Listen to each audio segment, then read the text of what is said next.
fuzileiro naval, professor doutor Álvaro Augusto Dias Monteiro, que é presidente do Centro de Estudos Políticos Estratégicos da Marinha, né? E que vai abordar o tema fortalecimento das opacas. Okay? Por favor, Almirante Monteiro, obrigado por participar do nosso evento e o senhor tem a palavra. Muito obrigado, comandante.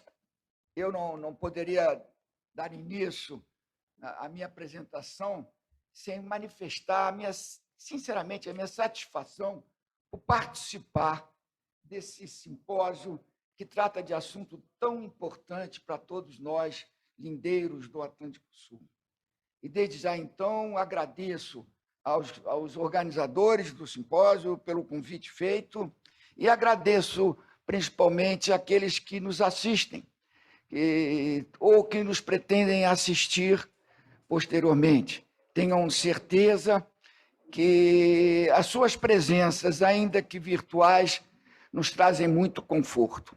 É para mim também uma satisfação muito especial dividir este painel com o comandante Katitundo, da Marinha da Namíbia, uma marinha e um estado pelos quais eu nutro uma grande admiração e um grande carinho. E, por fim, para enfrentar o desafio que o tema representa. Este tema, o fortalecimento das opacas, ele é muito instigante. E por que ele é instigante? Porque ele já apresenta uma providência, uma ação a empreender, que é normalmente como nós terminamos nossas apresentações, apresentando o que fazer. E é isso que é o desafio, porque nós somos muito acostumados e gostamos muito de falar o que fazer, mas temos mais dificuldades em dizer o como e, principalmente, o porquê. E aí vem a questão, por que fortalecer as opacas? É uma instituição que foi criada em 1986 e foi criada a fim de atender características circunstanciais, conjunturais e estruturais específicas que, de certa forma, não mais configuram no modo presente. Estava prevista, por exemplo, entre as opacas, a independência da Namíbia, é um Estado independente, e outras atividades. Então, por que manter essa instituição? Porque isso é muito normal, né? Como disse Ambuges, né? As instituições devem responder continuamente às alterações nas circunstâncias globais. E as circunstâncias globais se alteraram, e, na minha opinião, hoje, elas relevam muito mais a importância das opacas e do seu fortalecimento que talvez quando foi criada. E esse é o escopo maior da minha apresentação. É mostrar que alterações nas circunstâncias globais relevam hoje o fortalecimento, a manutenção, a revitalização das opacas. Surgem logo de imediato as causas ou as alterações geopolíticas sofridas pelo sistema internacional com o fim da Guerra Fria. Né? No início, a tendência a uma unipolaridade que já não existe mais, hoje a tendência para uma bipolaridade, disputa entre superpotências, que parecia algo já afastado, dentro talvez de uma multipolaridade, que são alterações relevantes, mas que, na minha avaliação, para o enfoque específico do Atlântico Sul, não são as mais relevantes que possam justificar o fortalecimento das opacas. Na minha avaliação, a alteração mais relevante foi a radical transformação na visão que a humanidade tem dos oceanos ou do oceano, da importância da sua existência para a sua própria sobrevivência. E a primeira percepção da humanidade é que só existe um oceano no globo terrestre. Gaia só tem um oceano. Embora tenha recebido e receba denominações diversas em função de regiões marítimas, e foram montadas, são construtos sociais para atender os interesses do país lindeiro, só há um oceano. E o que isso é importante mencionar? Porque se só há um oceano, qualquer coisa que acontece nesse oceano tem implicações em todos os estados lindeiros, mesmo aqueles cujo mar de interesse está afastado do ponto onde aconteceu aquele problema. Então, isso já foi uma abordagem que não era comum e a humanidade agora se dá conta, né? Então, o que está, às vezes, indiretamente, nós julgamos que está afetando indiretamente, acaba nos atingindo de maneira muito direta. E o segundo aspecto dessa alteração da maneira como a humanidade aborda os oceanos diz respeito ao que Steinberg, num trabalho seminal, denominou a construção social dos oceanos. E o que vem a ser essa construção social, né? Em síntese, é a incorporação dos oceanos aos espaços sociais da humanidade, né? Porque essa incorporação ele é fruto do conhecimento que a humanidade vem adquirindo, e isto é muito recente, da riqueza existente nos oceanos e nos fundos marinhos e do potencial dessas riquezas para o desenvolvimento e a sobrevivência da própria humanidade. Se nós percebemos, até muito recentemente, os oceanos não integravam os espaços sociais da humanidade. Eles eram vistos essencialmente como um meio ambiente, como a superfície por onde as sociedades lindeiras realizavam com seus navios, com seus meios navais, suas trocas sobremaneira econômicas, mas mesmo as trocas sociais e até mesmo militares. Eles eram considerados como espaços vazios entre placas terrestres onde as comunidades habitavam. Eles eram barreiras a serem superadas. E a única riqueza que se falava do mar era a pesca, que era considerada inesgotável. Ninguém tinha ideia da necessidade do controle dos estoques para a sobrevivência da humanidade. Então, contudo, a percepção da humanidade da real importância desse potencial econômico dos oceanos, até então não considerado a estados, hoje a estados que eram considerados pequenos estados arquipelágicos, hoje se intitulam grandes estados oceânicos, fruto das suas águas jurisdicionais e das riquezas nelas existentes. Isto está fazendo que os oceanos sejam incorporados aos espaços sociais da humanidade. E como está se dando esta incorporação?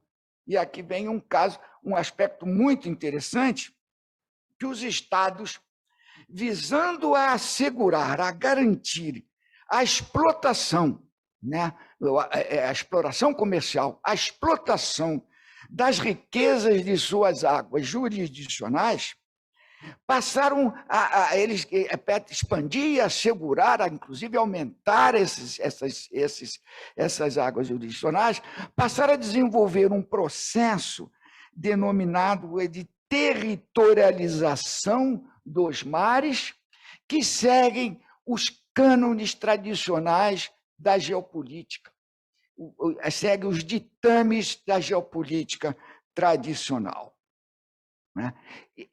É até explicado, isso é bem justificado.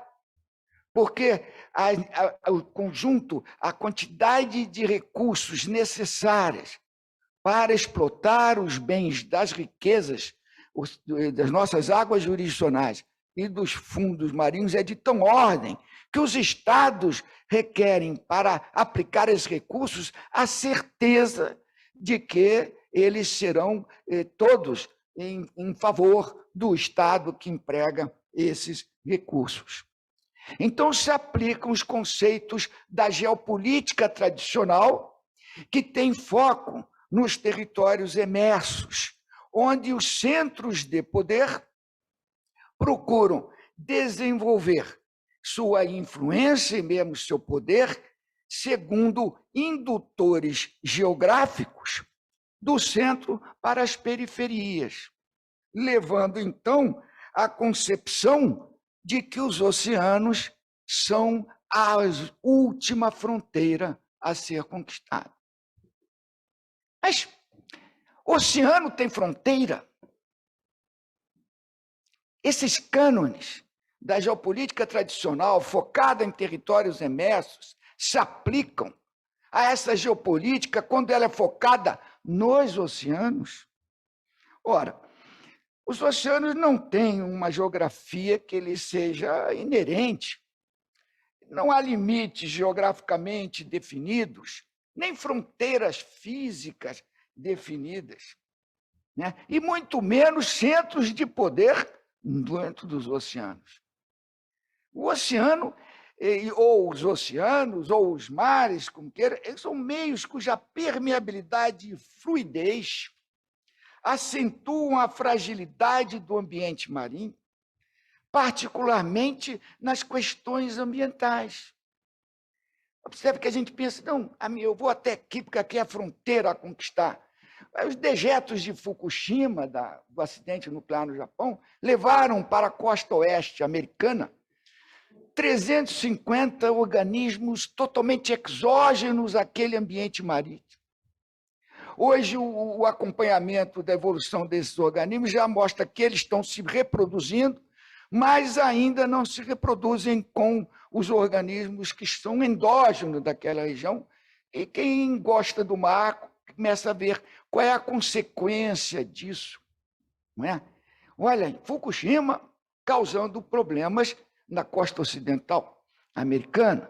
Nós mesmos tivemos recentemente, né, um derramamento no Atlântico de óleo no Atlântico Sul, a 700 milhas náuticas da nossa costa, que atingiu 3.500 quilômetros da nossa costa, causando danos ambientais e econômicos que nós ainda não temos a real quantificação ou a validade desses prejuízos. Então, na verdade, o que a gente percebe é que o oceano é um meio permeável de caráter transnacional, que, por princípio, exige dos estados envolvidos em determinadas regiões marítimas, aqueles países lindeiros naqueles mar interesses, exige iniciativas também transnacionais. Portanto, há o que eu denomino, e já alguns autores estão denominando, a oceanopolítica, que é a geopolítica dos oceanos, que é a geopolítica com foco nos oceanos. Ela desenvolve-se segundo indutores centrípetos, porque os centros de poder estão nas periferias. E como tem que atuar conjuntamente, esses indutores centrípetos levam esses estados inteiros de uma determinada região marítima de interesse a atuarem conjuntamente para fazer face às ameaças ou aos problemas existentes. Isto altera completamente a percepção da humanidade contra os oceanos, que transformam os oceanos, deixando de ser barreiras entre povos, para se transformarem em conectores entre os povos. Os oceanos, quer dizer, eles sempre foram, a humanidade é que não percebia isso. Tornaram-se geratrizes de regiões marítimas, regiões essas que são construtos sociais definidos pelos estados lindeiros que têm interesse naquela região marítima. Muito interessante que Geoffrey Thiel denomina isto de traços de união regionais. Muito interessante, traços de união regional.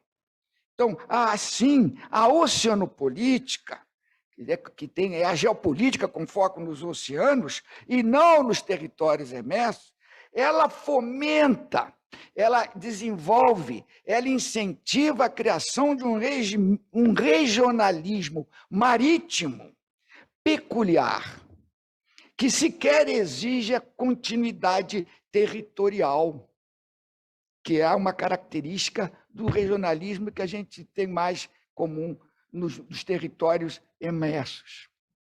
Isso é um regionalismo que alguns autores denominam de regionalismo de segunda geração ou regionalismo marítimo, mas que o Caldott já chamava, já identificava como um regionalismo dito pluralístico, completamente diferente do regionalismo que o Caldott também chamava de amalgamado, cuja característica maior hoje é o da União Europeia.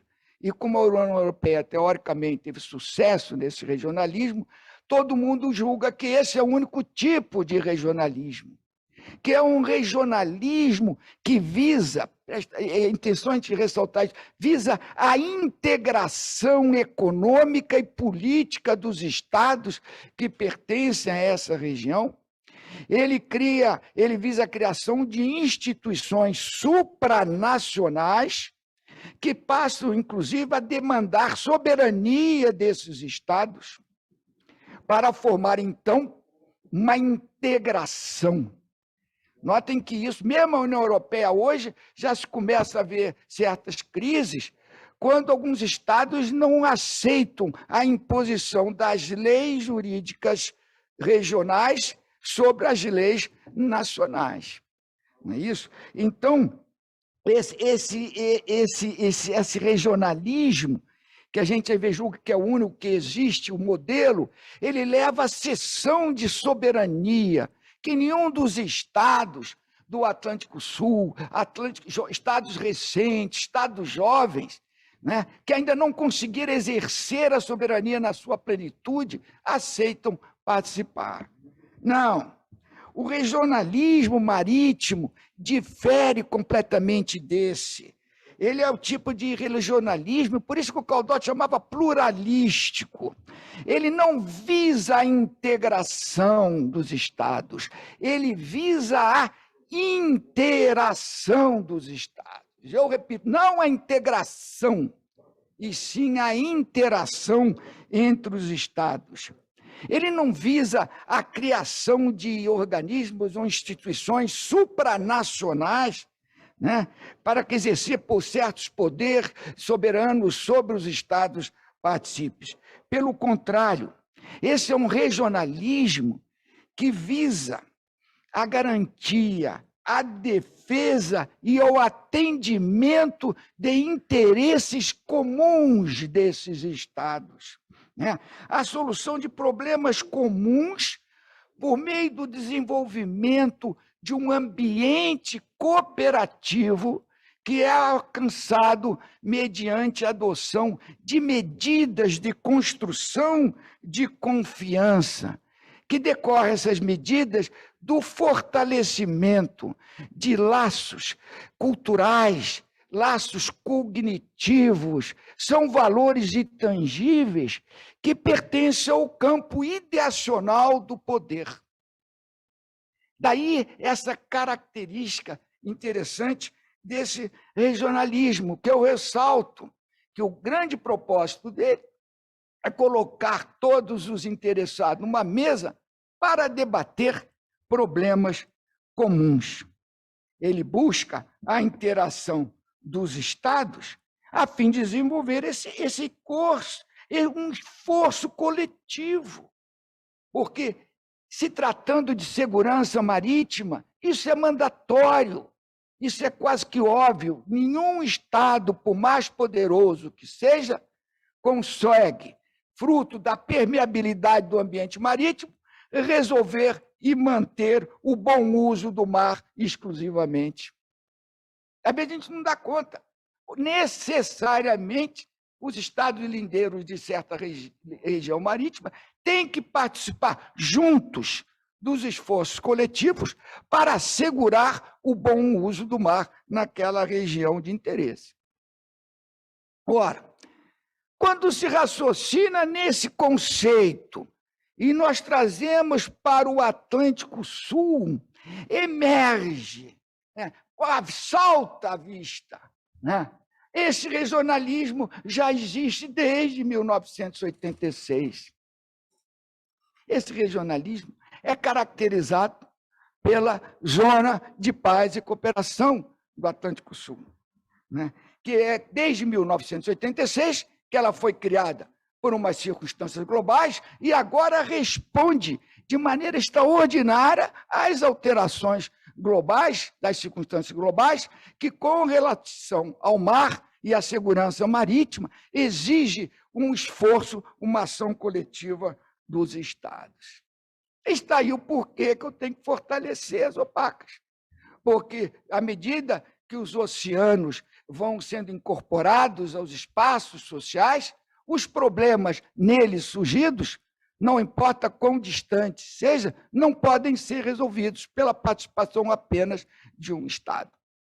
Haja visto o derramamento de óleo, por exemplo, né? Não importa se algo acontecer na costa ocidental africana, repercute na costa oriental do sul-americana, e a recíproca é absolutamente verdadeira. E definido, então, o porquê desse fortalecimento, nós vamos verificar que as opacas, ela existe, mas mesmo que pausadamente teve impulsos e teve períodos de, vamos chamar de depressão, ela tem existido. Isso é um bem comum extraordinário. A preservação do Atlântico Sul como uma zona de paz e cooperação é um patrimônio, deixa eu ver se eu estou passando o horário, inestimável dos estados lindeiros. Porque se não assim não fosse, o custo, os recursos que esses estados teriam que empenhar para defender os seus interesses contra os outros estados, ia ainda mais agravar a situação econômica, financeira, política e geopolítica de muitos desses estados. Então, isso é um patrimônio que temos que preservar. E há tantos interesses quando se reúne, quando consegue haver uma reunião ministerial, há tantos interesses que estão mostrando. Olha, isso aqui é verdadeiro. Em 1998, houve 23 tópicos debatidos na reunião ministerial das opacas. Em 2007, com a Declaração de Luanda, houve uma tentativa de recuperar as opacas, já com outra feição. Já houve 80 tópicos. E a reunião de Montevidéu de 2013, que, inclusive, como já mencionado aqui, teve participação pela primeira vez de ministros da Defesa, ligando a defesa e a segurança do Atlântico Sul, teve 124 tópicos. Plano de ação de Montevidéu, são 7 áreas temáticas, abordando 124 tópicos, cheio de medidas a serem implementadas. Mas eu fico imaginando que o esforço é tão grande que, às vezes, a gente talvez não consiga. E com foco exclusivamente na segurança marítima do Atlântico Sul, e aí vem com o regionalismo marítimo, ele visa a solução de problemas comuns, e talvez os 24 estados que participam das opacas, todos os problemas que tenham não são necessariamente comuns, mas no que concerne à segurança marítima do Atlântico Sul, esse é um problema comum. Então, talvez um modo, um ponto, um passo inicial para esse fortalecimento seja a criação de um fórum marítimo dos estados das opacas, que vai tratar exclusivamente dos aspectos da segurança e dos crimes transnacionais de cunho marítimo das opacas, englobando as marinhas, as guardas costeiras e as instituições estatais dos estados das opacas, que tratam, direto ou indiretamente, da segurança marítima, que é, de certa forma, o que nós vimos fazendo. Logo em 2013 mesmo já teve um simpósio marítimo em Salvador, teve aqui outro, acho que foi 2019, teve ano passado, teve esse, mas os simpósios eles se perdem, diferentemente de um fórum em que ele organiza em periodicidade, ou bianual, ou mesmo anual, em diferentes sedes, com pauta previamente estabelecida. Ele trabalha com seminários, não necessariamente com simpósios, porque seminário, por teoria ou metodologia, requer que, ao seu final, sejam definidos procedimentos a realizar.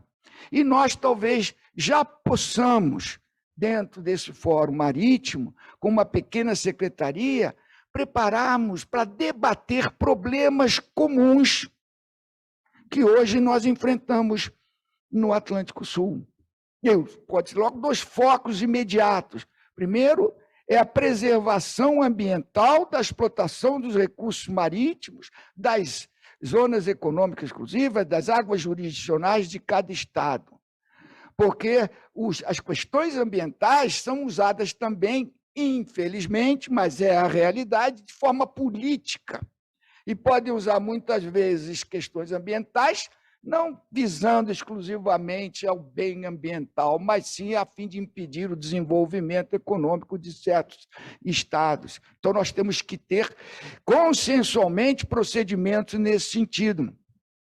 E a quantidade de crimes transnacionais de cunho marítimo que estão acontecendo, se estão concentrados no Golfo da Guiné, mas eles vão se espalhando pelo Atlântico com o correr do tempo.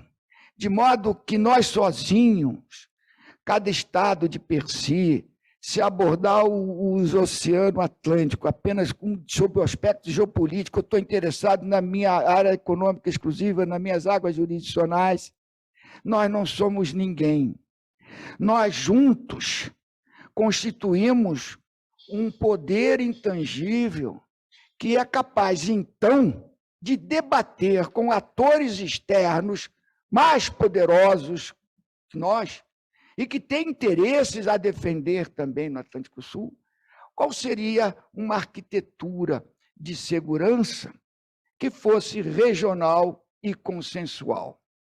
Se nós não conseguirmos fortalecer as opacas, ela, infelizmente, nos será imposta e externa, defendendo os interesses de atores extra-regionais às opacas. Eu espero ainda participar de muitos e muitos seminários do Fórum Marítimo das Opacas.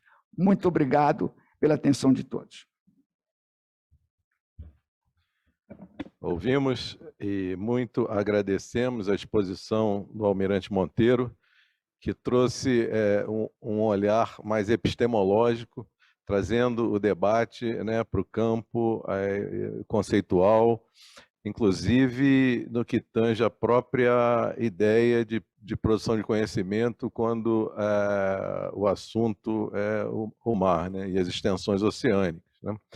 O Almirante Monteiro destaca as características particulares e alguns fenômenos que estamos observando, como o da territorialização do mar e a ideia, combinada com a ideia de construção social dos oceanos, para dar origem